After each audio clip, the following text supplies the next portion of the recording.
وآل محمد. فاتحة. اللهم صل على محمد وآل محمد.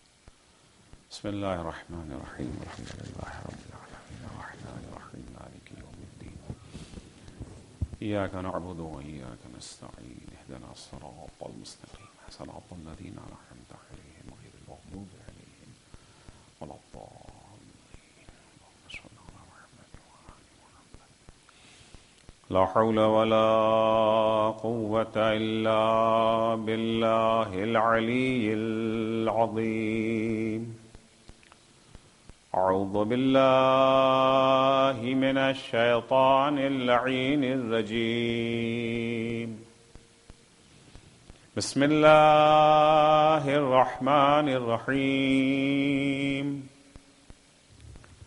الحمد لله والصلاة والسلام على رسول الله وعلى آله آل الله لا سيما بقية الله ولعنة الله على أعدائهم أعداء الله من يومنا هذا إلى لقاء الله. أما بعد فقد قال الله فأقم وجهك للدين حنيفا فطرة الله التي فطر الناس عليها لا تبديل لخلق الله. صلوات پڑھیں گے محمد و آل محمد پر.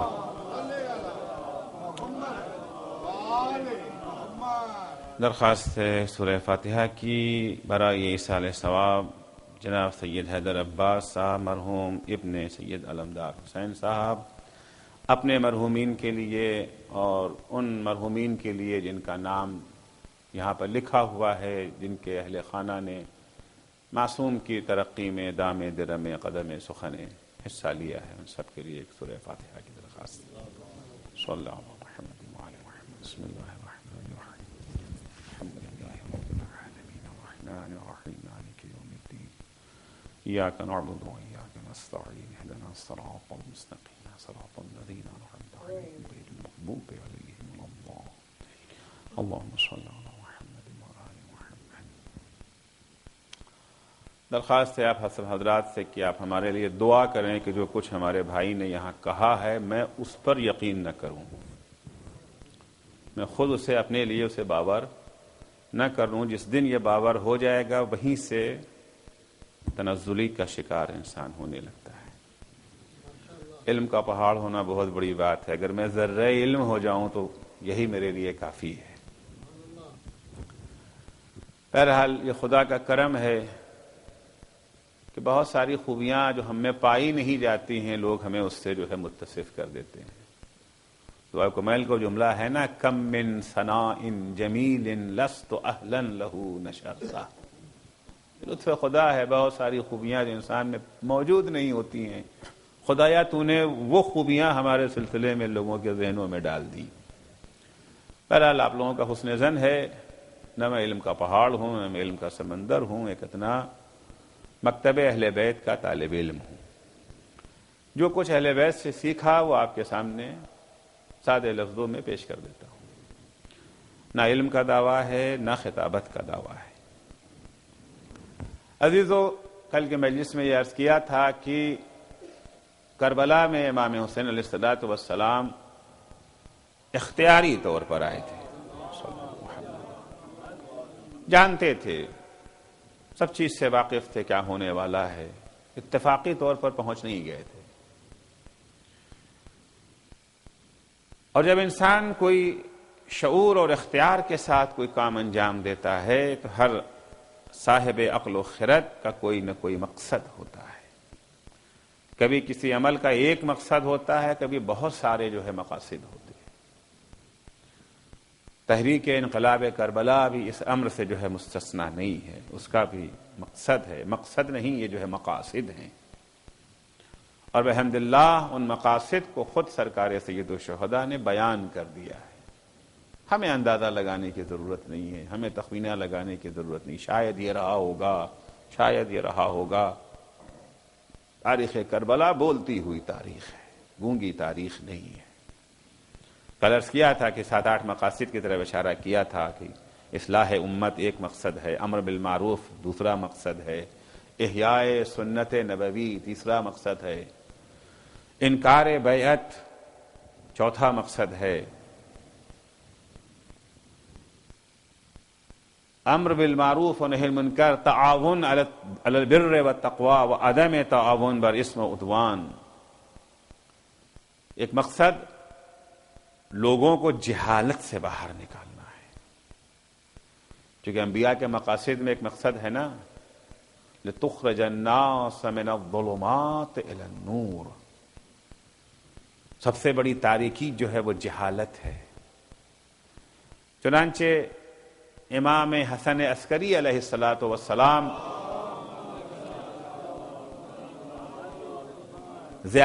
یہ جو ہے زیارت اربعین میں چہلم کے دن کے لیے سب سے اہم عمل جو چہلم کے دن کا ہے وہ زیارت اربعین کا پڑھنا ہے۔ متاسفانہ بہت سارے لوگ اس سے غافل ہیں، چہلم کے دن سب کچھ کرتے ہیں، لیکن جو چہلم کے دن کا سب سے اہم عمل ہے اس سے غافل ہو جاتے ہیں، وہ ہے زیارت اربعین، جو 11ویں امام سے منسوب ہے۔ 11ویں امام نے مومن کی جو علامتیں 5 بیان کی ہیں ان میں سے ایک زیارت اربعین کا پڑھنا، داہنے ہاتھ میں انگوٹھی پہننا، 51 رکعت نماز شب و روز میں پڑھنا، یہ جو ہے بسم اللہ کو جو ہے بلند آواز سے کہنا، خاک پر سجدہ کرنا، یہ سارے صفات مومن کے بیان کیے ہیں، علامات مومن، اس میں ایک ہے زیارت اربعین۔ زیارت اربعین میں ایک جملہ ہے خدا کو خطاب کر کے، وَبَذَلَ مُحْجَتَهُ فِيكَ لِيَسْتَنْقِذَ عِبَادَكَ مِنَ الْجَهَالَةِ وَحَيْرَةِ الضَّلَالَةِ۔ حسین نے خون جگر پیش کیا ہے، اپنا خون جگر حسین نے پیش کر دیا، کاہے کے لیے؟ تیرے بندوں کو، تیری راہ میں خون جگر پیش کیا تاکہ تیرے بندوں کو جہالت کی تاریکی سے باہر نکال دے، وحیرت الضلالہ، گمراہی کی جو سرگردانی تھی، حیرانی اور پریشانی تھی، اس سے ان کو باہر نکال دیں۔ اب کوئی سرگرداں نہیں رہے گا کہ حقیقی اسلام کیا ہے، یزید والا اسلام اصلی ہے، وہ والا اسلام اصلی ہے، نہیں، حسین نے یہ قربانی دے کر کے لوگوں کو جہالت سے باہر نکال دیا۔ ایک مقصد ابا عبداللہ ہے احیاء دین، دین مٹ رہا تھا، دین ختم ہو رہا تھا، فنا ہو رہا تھا دین۔ اور سے لوگ کہتے ہیں یہ کیسے ممکن ہو سکتا ہے کہ ابھی رسول کے انتقال کو جو ہے 50 سال ہی ہوئے تھے، 50 سال میں اتنا زمانہ بدل جائے گا؟ سن 11 ہجری میں پیغمبر کا انتقال ہوا ہے اور سن 61 ہجری کا یہ واقعہ ہے۔ 50 سال میں پیغمبر نے لاکھوں جانثار مسلمان چھوڑے تھے، یہ کیسے ممکن ہے؟ یہ کیسے ہو سکتا ہے کہ آپ کہتے ہیں کہ امام حسین دین بچانے کے لیے گئے تھے، دین خطرے میں پڑ چکا تھا؟ مشکل یہ ہے کہ ان کو یہ پتہ نہیں کہ رسول چھوڑ کے کیا گئے تھے، یہ پتہ نہیں ہے۔ میں کچھ تاریخ نہیں پڑھوں گا، میں قرآن پڑھوں گا۔ تو تاریخ میں تو بحث ہو سکتی ہے، راوی نے صحیح کہا، غلط کہا، حدیثوں میں بھی گفتگو ہو جاتی ہے، لیکن قرآن پہ تو کوئی گفتگو نہیں ہے۔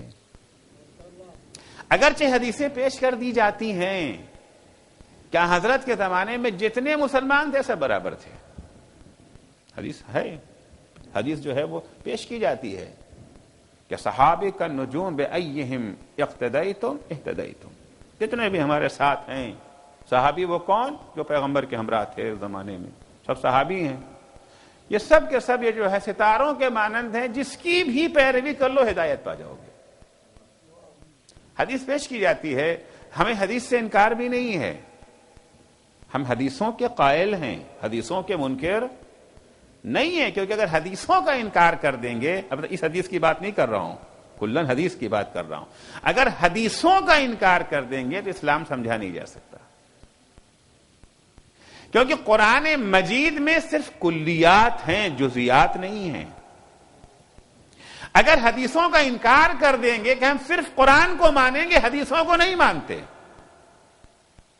ہے بعض افراد اس بات کے قائل ہیں، حدیثوں کو نہیں مانتے ہم، اگر حدیثوں کا انکار کر دیں گے 2 رکعت نماز بھی نہیں پڑھ سکتے، اس لیے کہ قرآن مجید میں نماز کا کہیں حکم نہیں ہے۔ تعجب سے سن رہے میں کیا کہہ رہا ہوں، یہ جو نماز پڑھتے ہیں ہم، اس کا حکم نہیں ہے، کہا ہے کیوں نہیں؟ اقیموا الصلاۃ، اقیموا الصلاۃ، یا یہ جو ہے یقیمون الصلاۃ مختلف لفظوں میں ہے، مگر وہاں صلاۃ کا معنی نماز تو نہیں ہے۔ قائم کرو، کیا قائم کرو؟ نماز قائم کرو، یہ کہاں قرآن میں ہے؟ صلاۃ قائم کرو، صلاۃ کا معنی کیا ہے؟ لغت میں اٹھا کے دیکھیں گے، صلاۃ کا معنی ہے دعا، اقیم الصلاۃ، دعا قائم کرو۔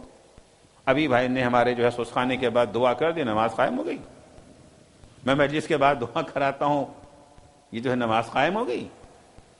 اقیم الصلاۃ تو ہے، لیکن صلاۃ کی جو کیفیت ہے کہ نیت کرو، تکبیر کہو، حمد پڑھو، سورہ پڑھو، رکوع میں جاؤ، ذکر کہو، سجدے میں جاؤ، 2 سجدے کرو، مغرب کی 3 رکعت، عشاء کی 4 رکعت، ظہر کی 4 رکعت، عصر کی 4 رکعت، صبح کی 2 رکعت، کہاں ہے قرآن میں؟ کہیں ہے قرآن میں؟ نہ یہ ترتیب ہے، یہ چیزیں پڑھو، نہ ارکان نماز ہیں قرآن میں، نہ اجزائے نماز ہیں قرآن میں، نہ شرائط نماز ہیں قرآن میں۔ روزے کا حکم کہاں ہے قرآن میں؟ قرآن مجید نے اتنا تو کہہ دیا، یا ایھا الذین آمنوا کتب علیکم الصیام کما کتب علی الذین من قبلکم لعلکم تتقون، تم پر صیام واجب کیا گیا ہے۔ صیام کسے کہتے ہیں؟ عربی زبان میں صیام کا معنی ہے اپنے کو روکے رکھنا، کف النفس، کس چیز سے روکے رکھیں؟ جھگڑا کرنے سے روکیں، جاب کرنے سے روکیں، گھر جانے سے روکیں، یہ تو نہیں ہے۔ صبح سے شام تک وہ تمام چیزیں جس سے ہم روکتے ہیں اپنے کو، یہ تو قرآن میں نہیں لکھا ہوا ہے۔ بہت سے وقت کھانے پینے کا تذکرہ آ گیا، لیکن پوری ترتیب کے ساتھ قرآن مجید میں موجود نہیں ہے۔ حج کا تذکرہ کہاں ہے قرآن میں؟ اتنی اہم عبادت حج ہے کہ اگر کسی پر حج واجب ہو گیا حج نہ کر اور وہ حج نہ کرے، اس کی موت آ جائے تو کہا جاتا ہے موت ان شئتا یہودیا و ان شئتا نصرانیا۔ حج واجب اگر ہو گیا اور حج نہ کیا تو موت اسلام کی موت نہیں ہوگی، یا یہودیت کی موت ہے یا عیسائیت کی موت ہے۔ حج کہاں ہے قرآن میں؟ کہا ہے وہ آیت ہے نا، للہ علی الناس حج البیت من استطاع الیہ سبیلا، ہم نے کہا آیت تو میں نے بھی پڑھی ہے، مگر حج کا معنی کیا ہے؟ حج کا معنی کیا؟ عربی زبان میں حج کہتے ہیں گھر، حج کہتے ہیں ارادے کو۔ للہ علی الناس حج البیت، لوگوں پر فرض ہے کہ گھر کا ارادہ کریں۔ کس کے گھر کا؟ آفس سے اپنے گھر کا ارادہ کر لیا، مجلس سے نکلے اپنے گھر کا ارادہ کر کے نکلے، حج ہو گیا۔ کہ جتنی بھی عبادتیں ہیں اگر حدیثوں کا سہارا نہ ملے گا تو کچھ بھی قرآن سے ثابت نہیں کر سکتے۔ لہذا حدیثوں کے محتاج تو ہم ہیں، بغیر حدیثوں کے نماز ثابت نہ ہوگی۔ اقیم الصلاۃ قرآن میں آیا، صلاۃ کو قائم کرو۔ صلاۃ کیسے قائم کرے؟ پیغمبر نے کہا صلو کما رأیتمونی، جیسے میں صلاۃ قائم کر رہا ہوں ویسے قائم کرو۔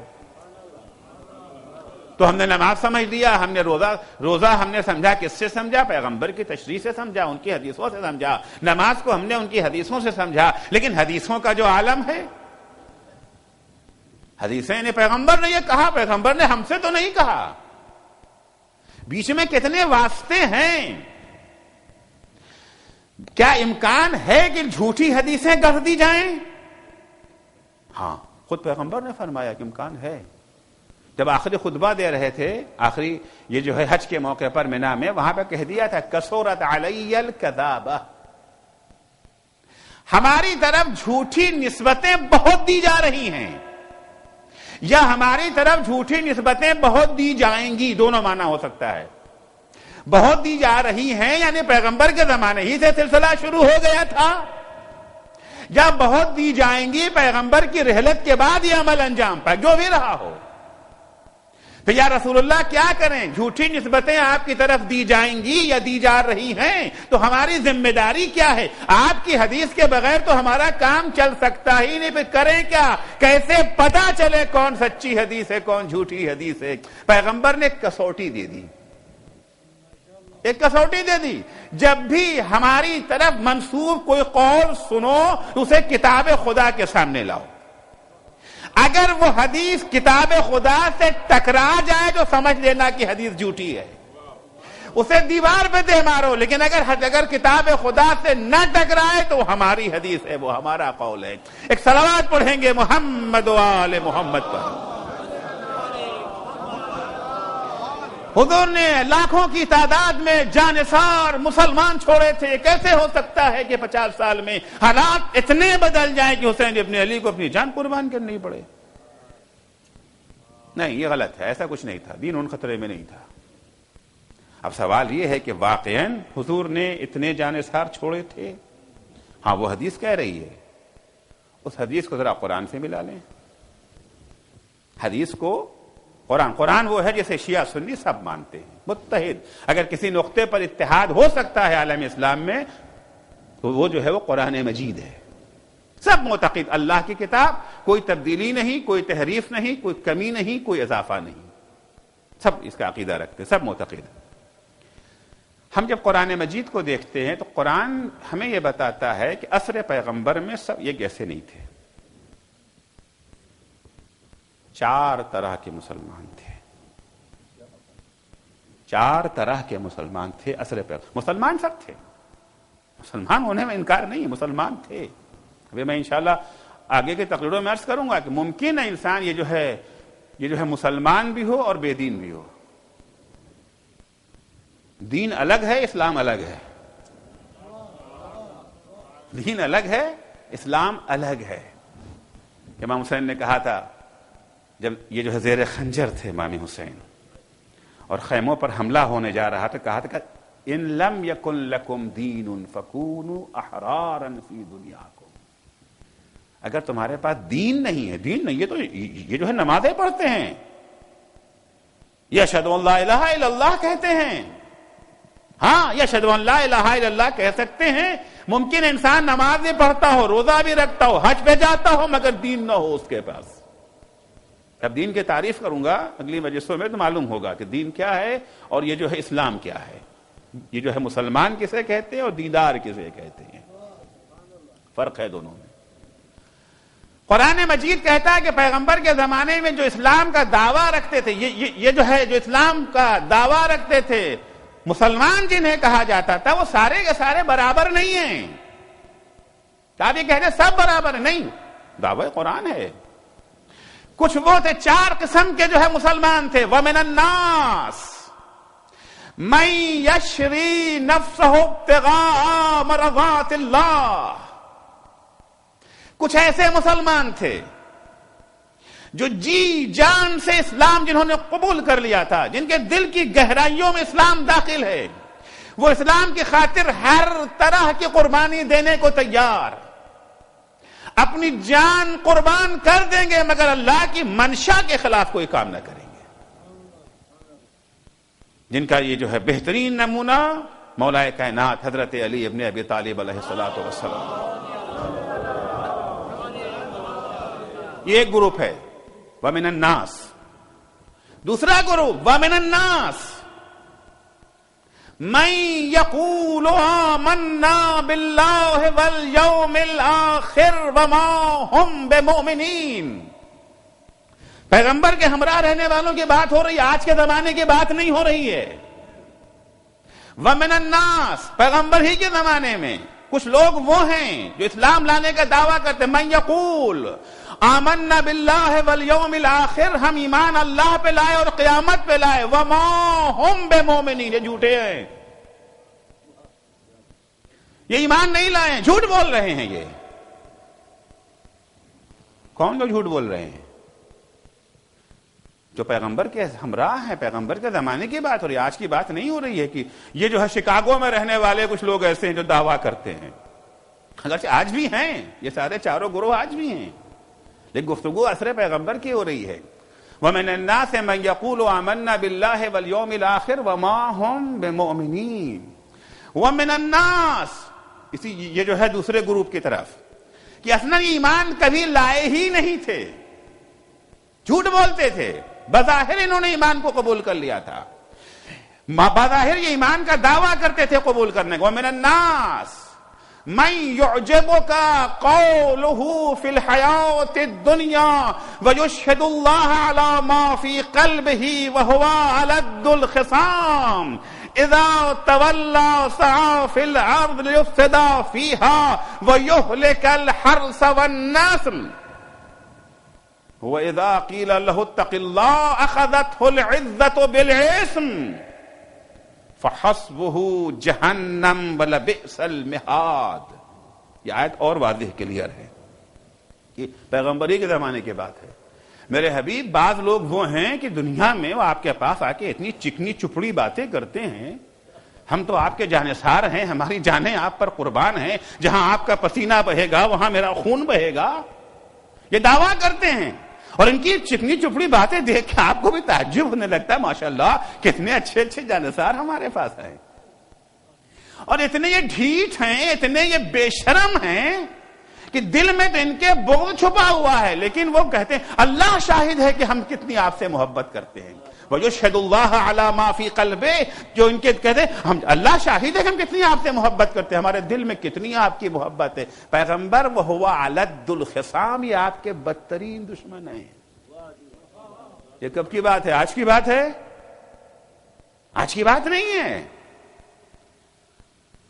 اذا تولى سعى في الارض ليفسد فيها، ان کی حقیقت یہ ہے، ان کا عالم یہ ہے کہ جب انہیں اقتدار مل جائے گا تو یہ زمین میں فتنہ و فساد پھیلانے کی کوشش کریں گے۔ وَيُهْلِكُ النَّسْلَ وَيُهْلِكُ الْحَرْثَ وَالنَّسْلَ، یہ کھیتیوں کو بھی تباہ کر دیں گے، انسانوں کو بھی تباہ کر دیں گے، نسل کی نسل یہ جو ہے مٹا دیں گے۔ یہ اتنے بڑے کافر ہیں، اتنے بڑے کافر ہیں، اتنا عناد انہیں ہے۔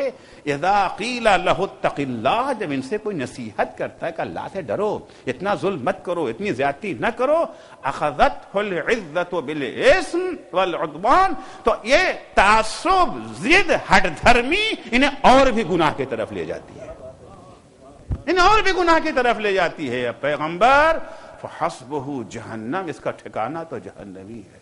کس کا ٹھکانہ جہنم ہے؟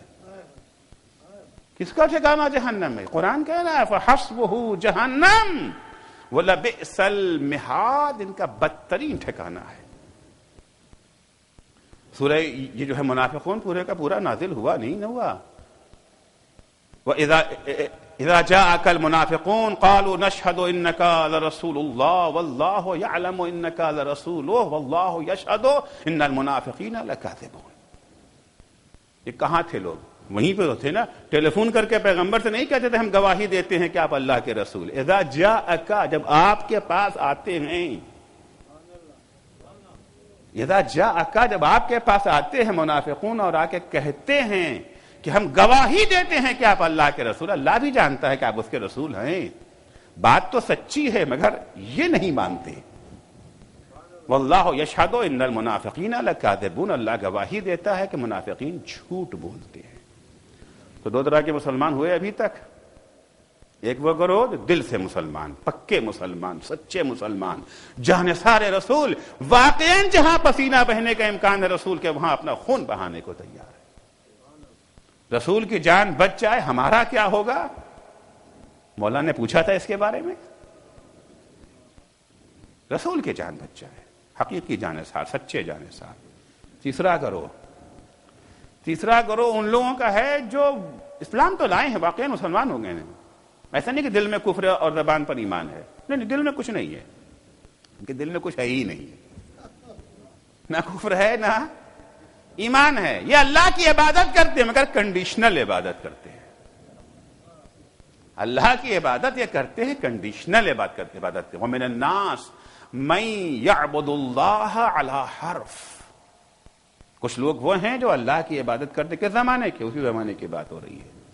آپ کی ارد گرد جو پیغمبر ہیں آپ کے اطراف میں، ان میں سے کچھ وہ ہیں یعبد اللہ علی حرف ان اصابہ خیر اطمأن بہ. لا الہ الا اللہ محمد رسول اللہ کہا، کہنے کے بعد فصل بڑی اچھی ہوئی. اس سال فصل اچھی ہوئی، ان کی اونٹنیوں نے خوب بچے دیے، بھیڑ بکریوں میں خوب اضافہ ہو گیا. واہ واہ، کیا اسلام ہے، کیا دین ہے، کیا دین ہے. ہوتے ہیں نا آج بھی ہمارے یہاں بہت سے لوگ، مجلس میں تبرک بانٹا تھا، کاروبار میں فائدہ ہو گیا، بھائی اگلے سال ضرور بانٹیں گے. خمس نکالا تھا، نہیں بھائی خمس بڑی اچھی چیز ہے، کاروبار میں فائدہ بہت ہوتا ہے. حکم خدا کی بات نہیں ہے کہ خدا کا حکم ہے خمس دو. ان اصابہ خیر اطمأن بہ وَإِنْ أَصَابَتْهُ فِتْنَةٌ انقلبا عَلَى وَجْهِهِ. لیکن اگر کہیں اسلام لانے کے بعد، دین لانے کے بعد، عبادتیں کرنے کے بعد بجائے نعمت ملنے کے زحمت کا شکار ہو گیا، کیونکہ دار جزا تو دنیا نہیں نہ ہے، جزا تو وہاں ملنی ہے، یہاں نہیں ملنی ہے.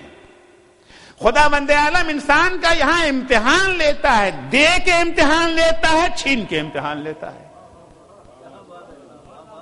دے کے امتحان لیتا ہے، چھین کے امتحان لیتا ہے. اما الانسان اذا ما ابتلاه ربه فاکرمه ونعمه.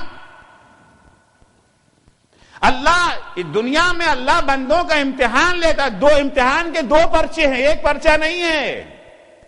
نعمتوں میں غرق کر کے امتحان لیتا ہے، نعمتوں کو چھین کے امتحان لیتا ہے.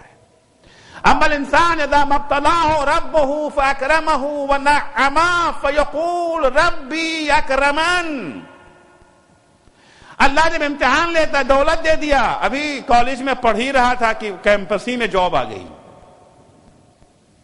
یہ جو ہے بیکاری کے دور میں اگر تعلیم ختم کرنے سے پہلے ہی جاب کسی کو مل جائے تو بڑا خوش قسمت ہے نا. جاب مل گئی. جاب بھی کون سی جاب؟ بڑی اچھی جاب. پیکج ملا،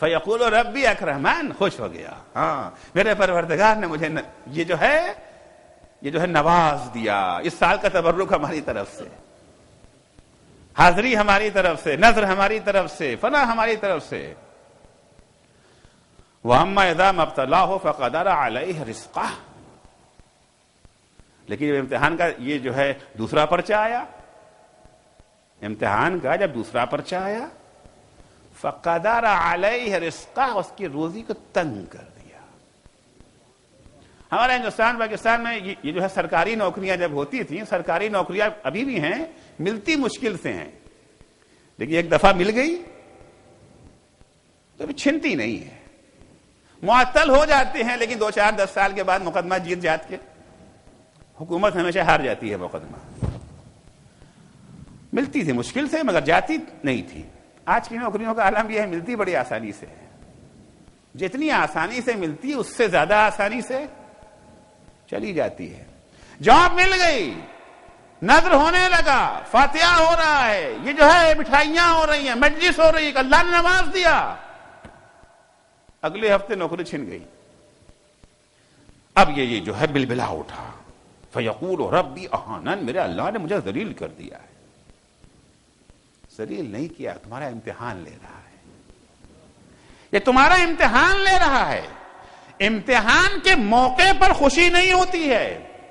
بچہ جو امتحان دینے جا رہا ہے، اس کا پیپر جو آیا ہے، بہترین پرنٹنگ آرٹ پیپر پر آئے ہیں لکھے ہوئے یہ جو ہے سوالات، یا معمولی کاغذ پہ سوال آیا ہے، اسے اس کی پرواہ نہیں ہوتی ہے. خوشی تب ہوتی ہے جب امتحان میں پاس ہو جائے. دولت مل جائے تو خوش ہونے کی ضرورت نہیں ہے، چھن جائے تو خفا ہونے کی ضرورت نہیں ہے. دولت مل جائے تو خدیجہ کا کردار پیش کرو، چھن جائے تو ابوذر کی سیرت پیش کرو. صلوات پڑھیں گے محمد و آل محمد پر.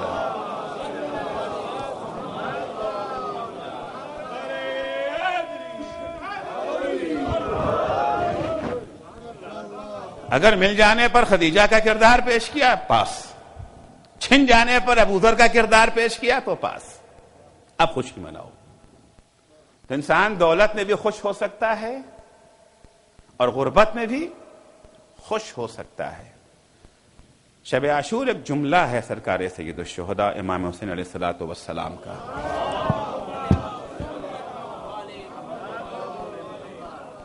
امام اپنے اصحاب کو جمع کر کے خطبہ دیا ہے شب عاشور. جملہ ابتدا یہاں سے ہوتی ہے نحمد اللہ ونثنی علیہ فی السراء والضراء.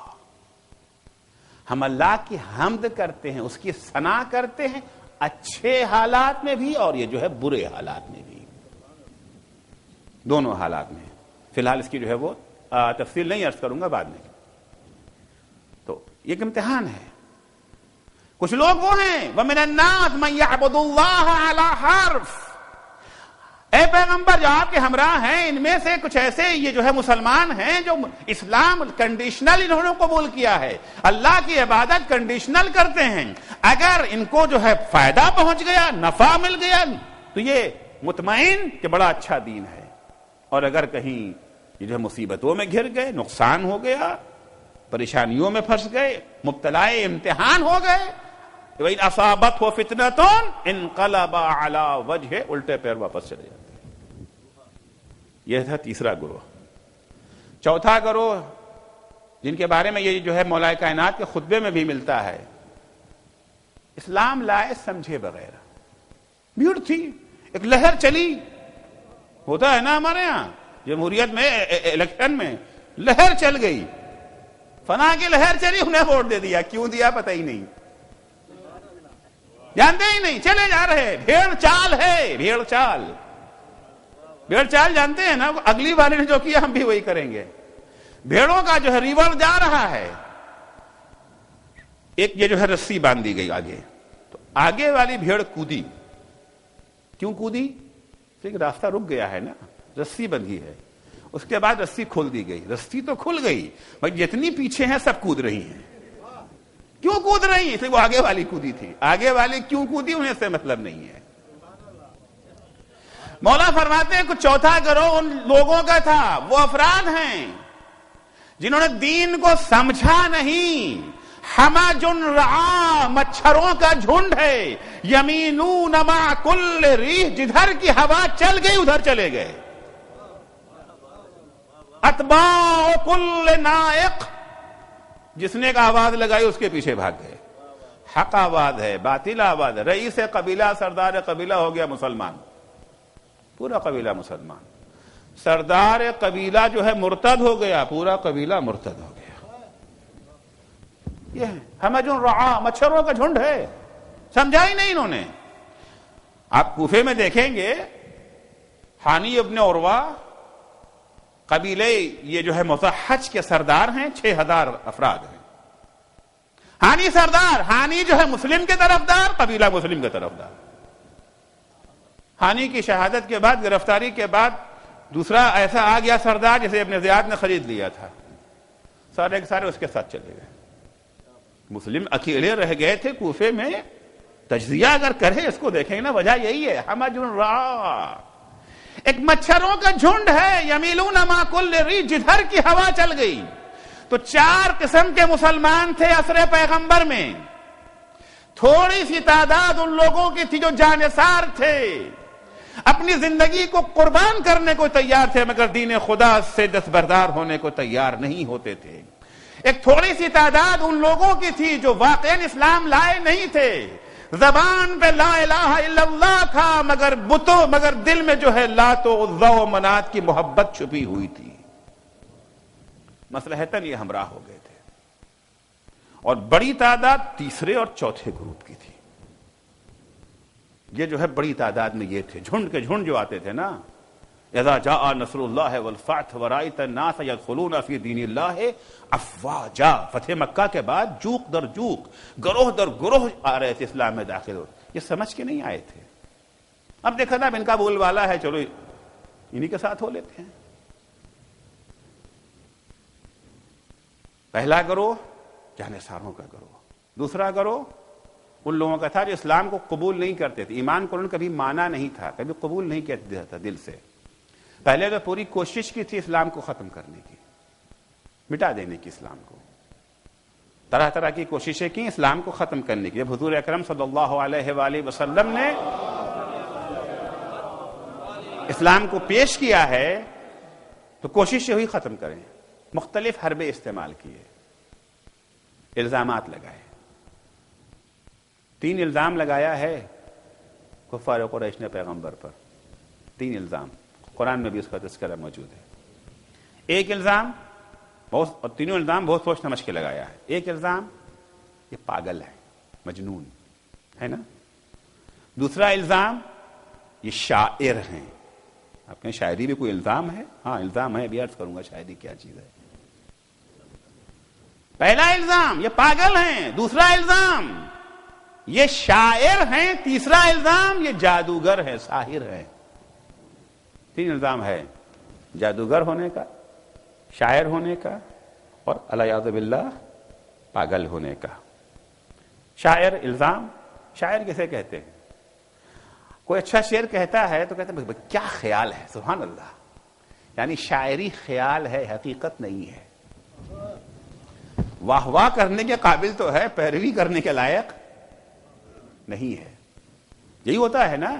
البتہ یہ جو ہے مدح اہل بیت اس سے جو ہے استثناء ہے اس کا. اسی لیے حالت یہ جو ہے صوم میں, روزے کی حالت میں شعر پڑھنا مکروہ ہے, شب میں شعر پڑھنا مکروہ. خواب و خیال کی باتیں ہیں, خیالات ہیں. لیکن مدح اہل بیت کو اس سے الگ کر دیا, کیونکہ مدح اہل بیت میں حقیقت بیان کی جاتی ہے. مدح اہل بیت وہی شعر ہے جس میں حقیقت بیان ہو, اس لیے اس کا استثناء کر دیا گیا. تو شاعری یعنی خواب و خیال کی کوئی حقیقت نہیں ہے. یہ کہہ رہے جنت ہے, جہنم ہے, اللہ ایک ہے, 360 نہیں ہے. یہ شاعر ہیں. کبھی بھی شاعروں کی بات کو سنجیدگی سے نہیں لیا جاتا. معاشرے کے 3 ہی طبقے تو ہیں, یا بچوں کا طبقہ ہے, یا خواتین کا طبقہ ہے, یا سنجیدہ یہ جو ہے بڑے بوڑھوں کا طبقہ ہے. ان تینوں طبقوں کو پیغمبر سے دور کرنا ہے. بڑے بوڑھوں کو دور کریں گے شاعر کہہ کے, یہ شاعر ہے, ان کی بات توجہ کے قابل نہیں ہے. خواتین کو دور کر دیں گے جادوگر کہہ کے.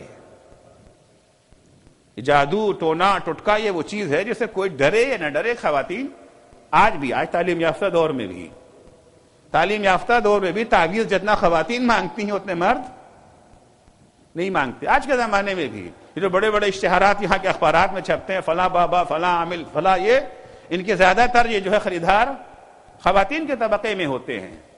ان کے ہاں انہیں آج جب ترقی علم کے باوجود یہ حال ہے, اس زمانے میں تاریک اور جہالت کا دور ہے, تاریکی کا دور.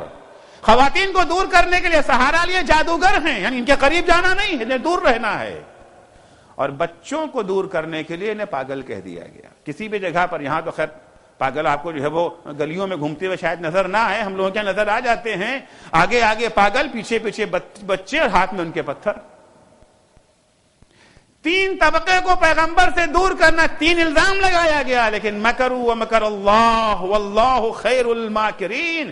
تم سازشیں کرتے ہو, اللہ بھی تدبیریں دیکھتا ہے, اور اللہ سے بہتر تدبیر بنانے والا کوئی نہیں ہے. انہوں نے 3 حربے استعمال کیے, خدا نے 3 توڑ دے دیا, 3 جواب دیا. کہا جب عورتیں انہیں جادوگر کہہ کے ان سے دور ہٹیں گی, خدیجہ آگے بڑھ کے ان کے ایمان کی تصدیق کریں گی. جب بڑے بوڑھے شاعر کہہ کے ان سے دوری اختیار کریں گے, ابو طالب آگے بڑھ کر کے ان کی حمایت کریں گے. اور جب بچے انہیں پاگل کہہ کے پتھروں سے مارنا چاہیں گے, علی جیسا بچہ آگے بڑھ کر کے ان کے ایمان کی گواہی دے گا. ایک صلوات پڑھیں گے محمد و آل محمد پر.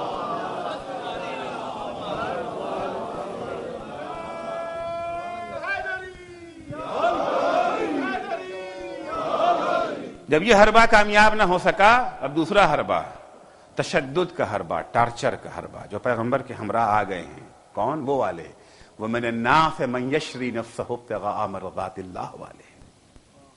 اگرچہ یہ آیت مولا کی شان میں نازل ہوئی ہے, لیکن صفات جو بیان کی گئی ہیں, صفات کمی اور بیشی کے ساتھ دوسرے افراد پر بھی صادق ہو سکتی ہیں, کہ جنہوں نے جی جان سے اسلام کو قبول کر لیا ہے, اللہ کی خوشنودی کے لیے اپنی جان قربان کرنے کو تیار ہیں, ان کو ٹارچر کرنا شروع. تشدد, کس طرح سے تشدد کیا گیا ہے, پتہ ہے کس طرح سے اسلام یہاں تک پہنچا. البتہ افسوس یہ ہے کہ جن لوگوں نے وہاں پر جانثاریاں کی تھیں انہیں یہ جو ہے مسلمانوں نے فراموش کر دیا، کیونکہ ان کی اولاد نے علی کا ساتھ دے دیا تھا۔ دو ہستیاں ہیں، دو یہ جو ہے میاں بیوی، بلال کا نام تو سنا ہے، بہت سنا ہے، لیکن بلال سے بڑی قربانیاں دینے والے بھی ہیں۔ ایک کا نام ہے سمیہ، ایک کا نام ہے یاسر، جناب عمار کے والد اور والدہ۔ عمار یاسر اس لیے کہنے عمار ابن یاسر، عمار ابن یاسر، اس لیے عمار یاسر جو کہے جاتے ہیں۔ جناب سمیہ خاتون ہیں جن کو ہم صنف نازک کہتے ہیں نا عورتوں کو، یعنی کمزور، جو کمزوری کا نمونہ قرار دی جاتی ہے، اور صنف نازک کی شجاعت اور صنف نازک کا ایمان سنیے۔ ٹارچر کیا جا رہا ہے، تشدد کیا ہے ان پر، اسلام کو چھوڑ دو، ایمان کو چھوڑ دو، دستبردار ہو جاؤ دین سے، دین کی اہمیت کیا ہے ان سے سنیے۔ سمیہ پہ ٹارچر کیا جا رہا ہے، تشدد ہو رہا ہے، مگر یہ دستبردار ہونے کو تیار نہیں۔ ایک دن ٹارچر کی انتہا ہو گئی، سمیہ کو لا کر کے زمین کے اوپر یہ جو ہے لٹا دیا گیا، دو رسیاں لائی گئیں، ایک رسی ایک پیر میں، دوسری رسی دوسرے پیر میں باندھی گئی، دو اونٹ لائے گئے، ایک اونٹ کا رخ اس طرف، ایک اونٹ کا رخ اس طرف، اس پیر کی رسی اس اونٹ کے پیر میں باندھ دی گئی، اس پیر کی رسی اس اونٹ کے پیر میں باندھ دی گئی، اونٹ تیار ہے۔ سمیہ دستبردار ہو جاؤ دین سے، لا الہ الا اللہ محمد رسول اللہ کہنا چھوڑ دو، ورنہ تمہارے ٹکڑے کر دیے جائیں گے۔ موت صرف نہیں ہے کہ پھانسی دے دیں گے، تلوار سے سر اڑا دیں گے، گولی مار دیں گے، بہت آسان موت ہے، دل ہلا دینے والی موت، رونگٹے کھڑی کر دینے والی موت۔ سمیہ دین سے دستبردار ہو جاؤ ورنہ تمہارے ٹکڑے ٹکڑے کر دیں گے۔ سمیہ کرے نہیں، دین خدا کو چھوڑنے کو تیار نہیں ہیں، ہم نے خدا کی خوشنودی کے لیے ہم سب کچھ قربان کرنے کو تیار ہے، ٹکڑے ٹکڑے اگر ہمارا بدن ہوتا ہے تو ٹکڑے ٹکڑے بھی کر دو، ہمیں اس کی پرواہ نہیں ہے۔ آخر میں اونٹ دوڑا دیا گیا، جناب سمیہ کے ٹکڑے ٹکڑے ہو گئے، عمار کھڑے دیکھ رہے ہیں۔ اس کے بعد یاسر کی باری آئی، یاسر کو اونٹ کے پیر میں باندھ کر کے اونٹ کو جو ہے وہ دوڑا دیا گیا۔ اب مکے کی سرزمین جانتے ہیں نا کیسی زمین ہے، پتھریلی زمین، ہر طرف پتھر ہی پتھر تو ہیں، ان پتھروں کے اوپر جب اونٹ دوڑے ہوں گے تو عمار پر تو اس وقت جو ہے یاسر پر کیا گزری ہوگی۔ روایتوں میں ہے کہ گوشت کے ٹکڑے اڑ گئے تھے، چیتھڑے ہو گئے تھے۔ یہ اسلام اتنی آسانی سے ہم تک نہیں پہنچا ہے عزیزو، ہم ذرا سی مشکل کے اوپر جو ہے بلبلا جاتے ہیں، ذرا سی مشکل کے اوپر اسلام میں ترمیم کرنے کی سوچنے لگتے ہیں کہ یہ قانون چھوڑ دیا جائے، وہ قانون جو ہے تبدیل کر دیا جائے، یہ شہادت گہے الفت میں قدم رکھنا ہے۔ لوگ آسان سمجھتے ہیں مسلمان ہونا، کہا ہے نا اقبال نے۔ مٹانے کی کوشش کی گئی، اصحاب پر جب ٹارچر کام نہ ہوا، پیغمبر کو یہ جو ہے محاصرے میں لیا گیا، شیب ابی طالب میں، اس سے بھی جب نہ ہو سکا تو پیغمبر کے قتل کی تیاری کی گئی، شب ہجرت پیغمبر کی جان بچ گئی اور یہ جو ہے مدینے پہنچ گئے ساری۔ اس کے بعد جنگیں یہ جو ہے لا دی گئی پیغمبر کے اوپر، کبھی بدر، کبھی احد، کبھی خیبر، کبھی خندق، کبھی نہروان، مختلف جنگیں پیغمبر نے لڑی۔ جب کسی طرح سے شمع محمدی کو گل نہ کر سکے، اب سوائے اس کے اور کچھ نہ رہ گیا کہ خود اسی میں شامل ہو جائیں۔ آپ دیکھیں جب بھی کوئی انقلابی تحریک چلتی ہے، انقلابی تحریکوں کے اس بات کا بڑا خطرہ رہتا ہے کہ یہ جو ہے گھسپیٹیے جو شامل ہو جاتے ہیں، یہ آنے کے بعد پھر تحریک کا دھارا موڑ دیتے ہیں، اس کا رخ ہی موڑ دیتے ہیں، جانا کہاں تھا چلے کہیں اور جاتے ہیں۔ اب امید یہ ہے کہ جب تک پیغمبر کی زندگی ہے تب تک، جب تک پیغمبر کی زندگی ہے تب تک یہ دین رہے گا، ان کے بعد ہم اس کا دھارا ہی موڑ دیں گے، ہم خود شامل ہو جائیں گے اور شامل ہونے کے بعد سب سے بڑے مسلمان ہم بن جائیں گے۔ یہ دوسرا گروپ، اس کا بہترین نمونہ ہے بنی امیہ۔ لم یؤمنوا باللہ طرفۃ عین، یہ کبھی بھی اسلام لائے ہی نہیں تھے، یہ کبھی اسلام لائے نہیں۔ اس لیے یہ جو ہے زیارت عاشورہ میں لعن اللہ بنی امیہ قاطبۃ، سارے کے سارے بنی امیہ کے اوپر، پورے خاندان کے اوپر جو ہے وہ زیارت عاشورہ میں جو ہے لعنت بھیجی گئی، اور ان سب کا سرغنہ ابو سفیان۔ سب کا سرغنہ ابو سفیان. جیسے ہی پیغمبر کی آنکھ بند ہوئی ہے یہ دوسرا گروپ ایکٹیو ہو گیا, تیسرے اور چوتھے گروپ کی جو ہے مدد سے. تیسرے اور چوتھے گروپ کی وہ جو کنڈیشنل مسلمان تھے, اچھے حالات میں ہم دین کے ساتھ ہیں, حالات اگر خراب ہے تو وہ آپ کے ساتھ نہیں ہیں. رحلت پیغمبر کے بعد مولائے کائنات جناب معصومہ کو لے کر کے ایک ایک مہاجر و انصار کے گھر پہ گئے ہیں. کیا تم نے نہیں سنا ہے پیغمبر سے؟ کیا تم نے غدیر کا واقعہ نہیں سنا؟ جواب یہ ملتا تھا, ہاں بات تو سب صحیح ہے لیکن اب حالات بدل چکے ہیں. حالات بدل چکے ہیں, ان حالات میں آپ کا ساتھ دینا ممکن نہیں ہے. پیغمبر کی آنکھ بند ہوتے ہی انحراف شروع ہو گیا, تبدیلیاں آنے لگیں. پیغمبر کے احکام اور فرامین سے انحراف کیا گیا, ادھر ابو سفیان ایکٹیو ہو گیا ہے. اور پوری کوشش ابو سفیان کی یہ ہے کہ کسی طریقے سے داخلی جنگ شروع کر دی جائے, جاہلیت کو پھر سے زندہ کر دیا جائے, اسلام کا گلا گھونٹ دیا جائے. ابو سفیان آتا ہے عباس ابن عبد المطلب کے پاس, حضرت کے چچا مولائے کائنات کے چچا کے پاس آتا ہے. یا عبد بنی مناف, یا بنی عبد مناف, یا بنی عبد مناف, اے بنی عبد مناف کیا خاموش بیٹھے تماشا دیکھ رہے ہو؟ بنی عبد مناف اس لیے کہا تاکہ خود بھی اس میں شامل ہو جائے نا, چونکہ بنی امیہ اور بنی ہاشم دونوں عبد مناف پر پہنچ کر کے کامن ہو جاتے ہیں نا, تو خود کو بھی شامل کرنے کے لیے اس میں. یا بنی عبد مناف کیا خاموش بیٹھتے ہو؟ بنی تیم خلافت لے گئے, اٹھو اپنا حق لو, ہم ساتھ دینے کے لیے تیار ہیں, تم تنہا نہیں ہو, ہم ساتھ دینے کے, پورا خاندان بنی عبد مناف تمہارے ساتھ ہے. جناب عباس انہیں لے کر کے مولائے کائنات کے پاس آئے. یہ جو ہے بصیرت کا ہونا بہت ضروری ہے, دشمن کی چالوں کو سمجھنا, سازشوں کو سمجھنا. اکثر ہم دشمن کی چال کو جو ہے وہ سمجھ نہیں پاتے ہیں, اس کی چال میں خود پھنس جاتے ہیں. لے کر کے آئے کہ علی خاموش کیوں بیٹھے ہو, اپنا حق کیوں نہیں لیتے؟ ساتھ دینے کے لیے تیار ہیں. ابو سفیان کہتا ہے کہ ہم مدینے کی گلیوں کو سواریوں سے بھر دیں گے, یہ جو ہے سپاہیوں سے بھر دیں گے, پیادہ سوار جتنے سپاہی چاہیے گلیاں بھر دیں گے مدینے, اٹھو اپنا حق لو. کون سا حق؟ کس حق کی بات کر رہا ہے ابو سفیان؟ کس حق کی بات کر رہا ہے؟ حق تو ہے علی کا, مگر یہ کون سا؟ کہہ رہا اے بنی عبد مناف, تمہارا حق بنی تیم لے گئے. اسلام یہ بنی کو ہی تو ختم کرنے کے لیے آیا تھا. وہ یہ نہیں کہہ رہا کہ علی تمہارا ایمان, تمہارا تقوی, تمہارا علم تم اللہ کی طرف سے معین کیے ہو, چونکہ تم اللہ کی طرف سے معین کیے ہو لہذا حق تمہارا. یہ نہیں کہہ رہا ہے, کہہ رہا چونکہ تمہارا تعلق جو ہے بنی عبد مناف سے, تم پیغمبر کے خاندان والے ہو لہذا تمہارا حق بنتا ہے. بنی تیم کیسے لے کے چلے گئے؟ اسلام آیا ہی ہے بنی کو جو ہے مٹانے کے لیے, ابو سفیان اسی کو زندہ کرنا چاہ رہا ہے. اور عباس ابن مطلب شکار ہو گئے تھے. تو بصیرت امیر المومنین کو دیکھیے, جیسے وہ آیا ابو سفیان, مولا نے کہا تو کب سے حق کا طرفدار ہو گیا ہے؟ حق لو, تجھے حق سے کیا واسطہ بھائی؟ یہ ہے بصیرت مومن, تمہیں حق سے کیا واسطہ؟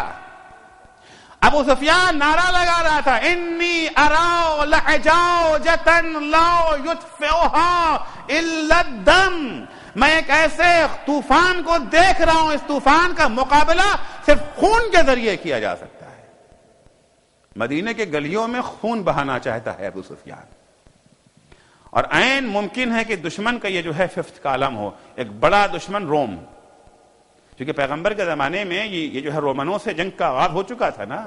جنگ موتا میں جناب جعفر کی یہ جو ہے شہادت ہو چکی تھی نا, جنگ کا آغاز ہو چکا تھا. تبوک اور موتا 2 جنگیں لڑی جا چکی تھیں. وہاں بارڈر کے اوپر جو ہے روم کی فوج لگی ہوئی ہے. یہاں ابو سفیان رومیوں کی طرف سے ففتھ کالم کے طور کے اوپر کوشش کر رہا ہے مسلمانوں کو اندر سے لڑا دیا جائے, بھڑا دیا جائے ان کو. نتیجہ یہ ہوگا کہ مسلمان کمزور ہو جائے گا اور روم والے مدینے تک آ کر کے قبضہ کر لیں گے اس کے اوپر, اسلام کا خاتمہ ہو جائے گا. بصیرت علوی دیکھیے, وہ دین کو ختم کرنا چاہ رہا ہے، بٹھانا چاہ رہا ہے۔ بصیرت علوی وہ کہہ رہا ہے کہ خون کا نعرہ لگا رہا ہے۔ مولا فرماتے ہیں ایھا الناس شقوا امواج الفتن بسفن النجات، اے لوگو طوفان تو آ رہا ہے، مگر اس طوفان کو خون سے ہم اس کا مقابلہ نہیں کریں گے، بلکہ ہدایت کی کشتیوں پر بیٹھ کر کے اس کا مقابلہ کریں گے۔ ارجو عن المنافرہ وضعوا تیجان المفاخرہ، یہ جو کہہ رہا بنی فلاں بنی فلاں، بنی فلاں کو بنی فلاں پر برتری حاصل ہے، یہ تمام افتخارات کے تاج کو اتار پھینکو اور ہدایت کے راستوں پر آ جاؤ۔ پورا مشن چل رہا ہے اس کا۔ بنی امیہ پوری طرح ایکٹیو ہیں، پوری طرح بنی امیہ ایکٹیو ہیں، کسی صورت سے دین کو یہ جو ہے مٹا دیا جائے، اور وہ گروہ جو ہے من الناس من یشری والا، اس کی پوری کوشش ہے کہ دین کو مٹنے نہ دیا جائے۔ یہاں تک کہ اب تیسری خلافت کا دور آیا ہے۔ اہل سنت کے بڑے عالم ابو الحدید معتزلی اپنی کتاب شرح نہج البلاغہ میں لکھتے ہیں، پوری تقریر وہاں نقل کی ہے ابو سفیان کی، جب تیسری خلافت کا دور آیا ہے اس وقت خلافت ہاؤس میں ابو سفیان نے تقریر کی ہے۔ ابو سفیان نے تقریر کی ہے، وہ تقریر پڑھنے پر ایک جملہ صرف ہے، میں یہاں پیش کروں گا۔ ابو سفیان وہاں کہتا ہے کہتا ہے فوالذی یحلف بہ ابو سفیان، یہ کہتے ہیں ایمان لائے ہیں اللہ اور آخرت پر، قرآن کہتا ہے ما ہم بمومنین، یہاں کے اوپر پردہ اٹھ رہا ہے۔ ابو سفیان کہتا ہے قسم اس کی جس کی قسم ابو سفیان کھاتا رہتا ہے۔ کس کی قسم؟ اللہ کی قسم، لات کی قسم، عزا کی قسم، منات کی قسم، جس کی قسم ابو سفیان کھاتا رہتا ہے اس کی قسم۔ ما من حساب ولا کتاب ولا بحث ولا جنت ولا نار، قسم اس کی جس کی قسم ابو سفیان کھاتا ہے، نہ کوئی حساب ہے، نہ کوئی کتاب ہے، نہ کوئی قیامت ہے، نہ کوئی جنت ہے، نہ کوئی جہنم ہے، کچھ نہیں ہے۔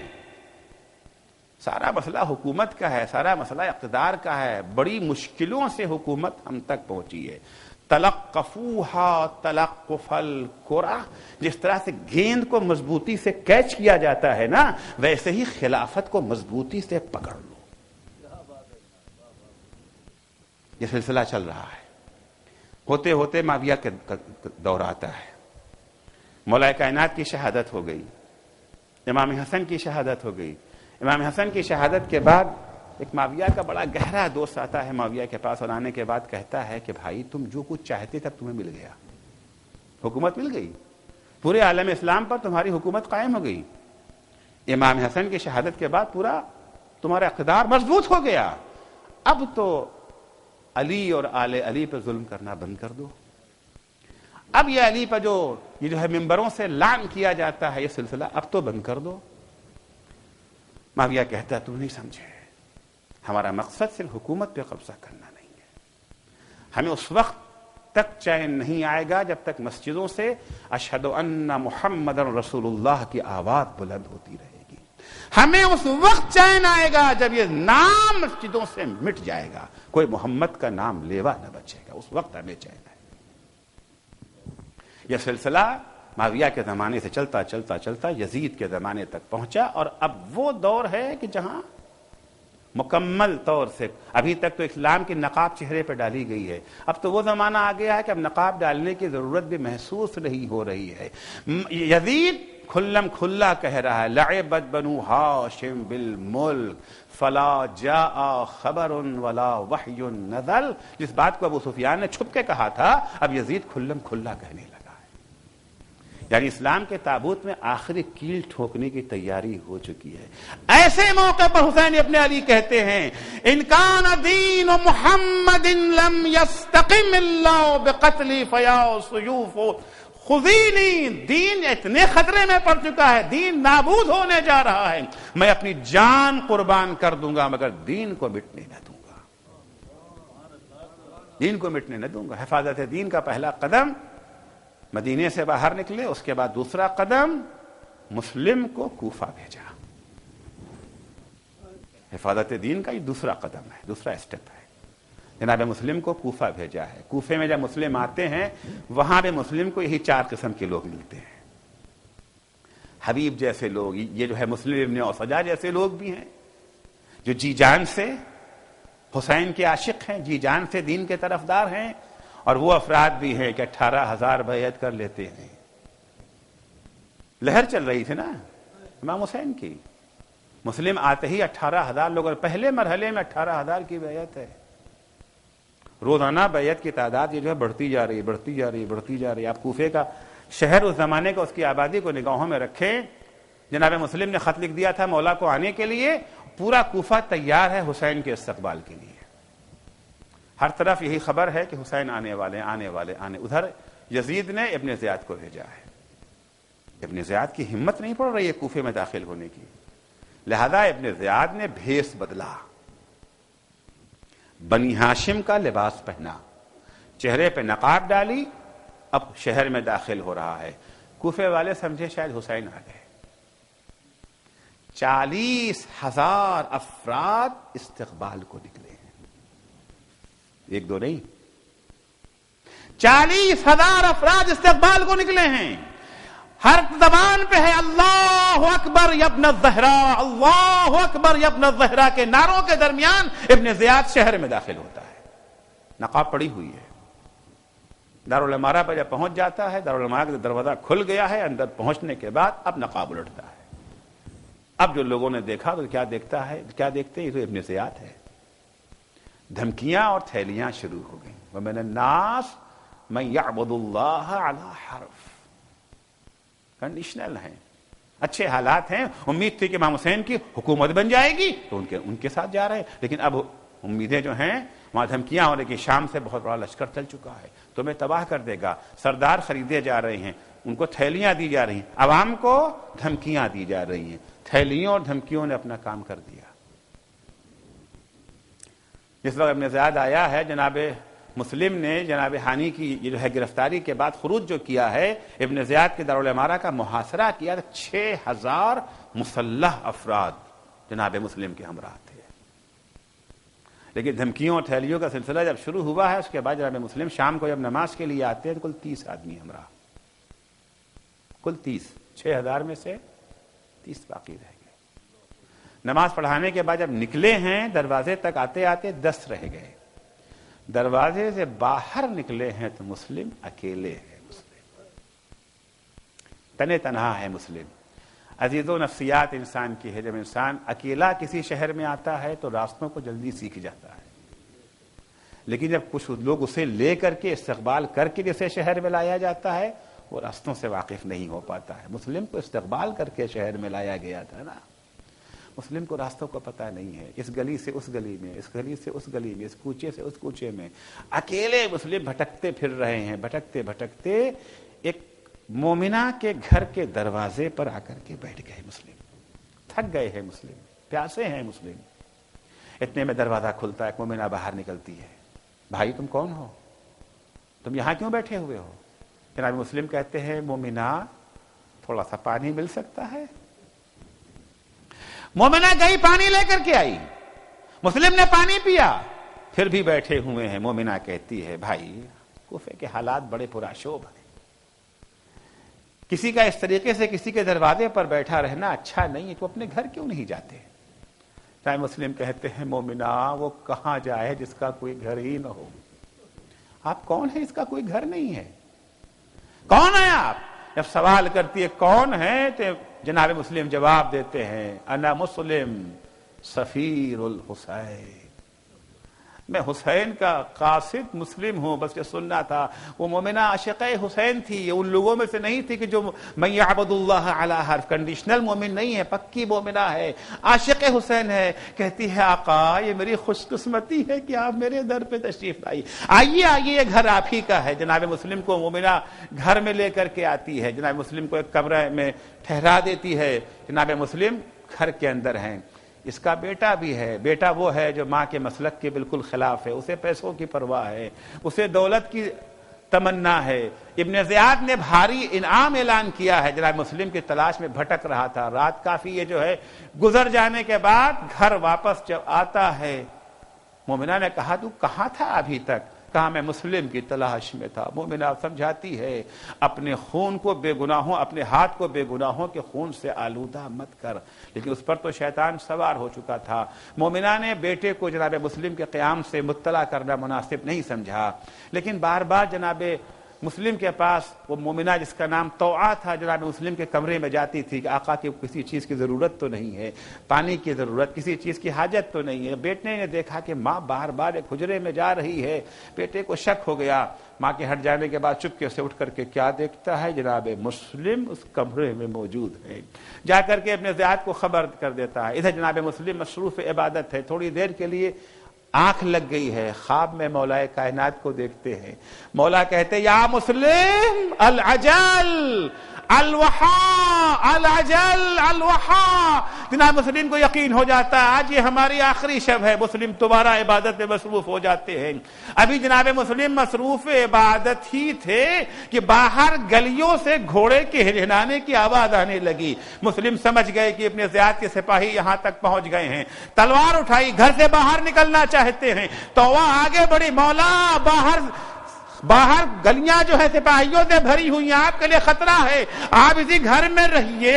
جناب مسلم کہتے نہیں تو میں نہیں چاہتا میری وجہ سے تیرے گھر کی بے حرمتی ہو، تیرے گھر میں اشقیاء درانہ گھس آئے۔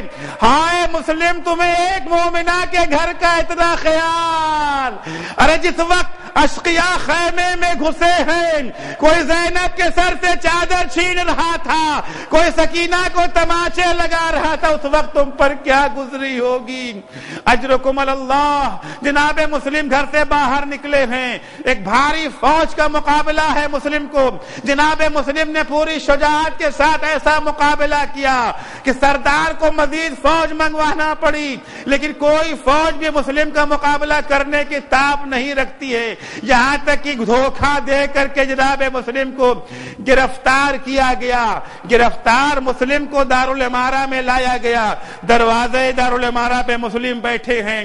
جناب مسلم کو پیاس لگتی ہے، پانی مانگا، ایک کوزے میں پانی پیش کیا گیا۔ جناب مسلم نے جیسے ہی پانی پینا چاہا، دانتوں کا خون پانی کو آلودہ کر گیا۔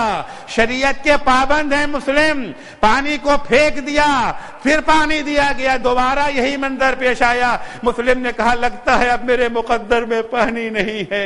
ارے مسلم ہو بھی کیسے سکتا تھا؟ تم تو آقا کے سچے غلام ہو نا۔ آقا دنیا سے پیاسا جائے اور تم پانی پی کر کے دنیا سے رخصت ہو جاؤ۔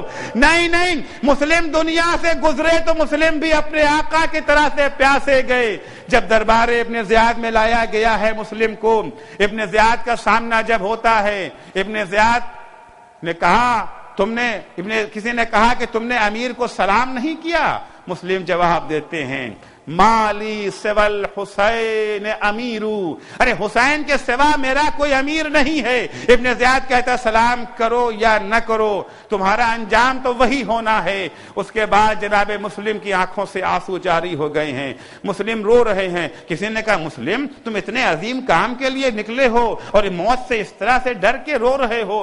مسلم نے کہا میں اپنے لیے نہیں رو رہا ہوں، مجھے اپنی پرواہ نہیں ہے، میں تو اپنے آقا حسین کی خاطر رو رہا ہوں۔ ارے میں نے آقا حسین کو خط لکھ دیا ہے یہاں آنے کے لیے، مجھے اپنے انجام کی پرواہ نہیں ہے۔ اے عزیزو، حکم دیا جاتا ہے مسلم کو دارالامارہ پہ لے جا کر کے سر قلم کر دیا جائے۔ جلاد لے کر کے مسلم کو دارالامارہ کی چھت پہ آیا، پہلے مسلم کا سر قلم کیا، سر قلم کرنے کے بعد مسلم کے جنازے کو چھت سے نیچے پھینک دیا گیا۔ ارے پیروں میں رسیاں باندھ، اگر حسین کا جنازہ بے غسل و کفن پڑھا رہا، حسین کے یہ سچے عاشق کو بھی غسل و کفن نہ ملا، بلکہ پیر میں رسیاں باندھ کے کوفے کے گلیوں میں پھرایا جا رہا ہے۔ ادھر جناب امام حسین مکہ چھوڑ کے کوفے کی طرف روانہ ہو چکے چکے ہیں، راستے میں چلتے جا رہے ہیں، ایک منزل پر حسین ٹھہرے ہیں، کوفے کی طرف سے آتا ہوا کوئی سوار نظر آیا، اسے روک کر کے بلایا گیا، کوفے کی کیا خبر ہے؟ وہ شخص کہتا ہے کوفے کا عالم یہ ہے، جب میں کوفے سے چلا ہوں مسلم کی لاش کوفے کی گلیوں میں گھمائی جا رہی تھی۔ اجرکم اللہ پر آخری جملہ اور مجلس تمام۔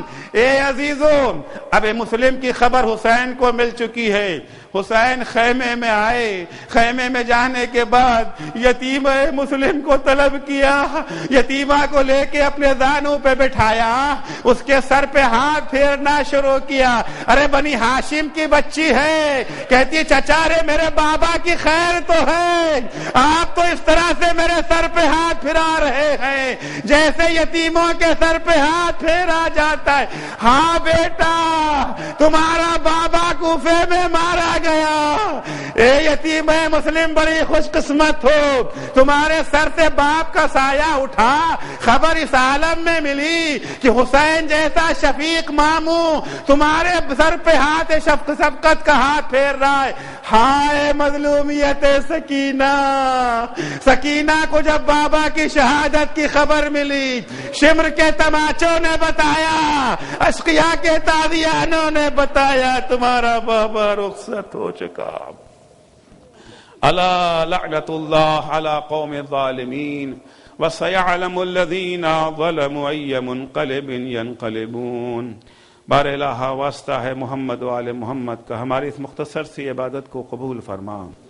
بار الہ صدقے میں اہل بیت اطہار کے ہمیں توفیق عنایت فرما کہ ہمارا شمار مومنوں کے اس پہلے گروپ میں ہو جو اپنا سب کچھ قربان کرنے کو تیار ہیں مگر دین خدا سے دستبردار ہونے کو تیار نہیں ہیں۔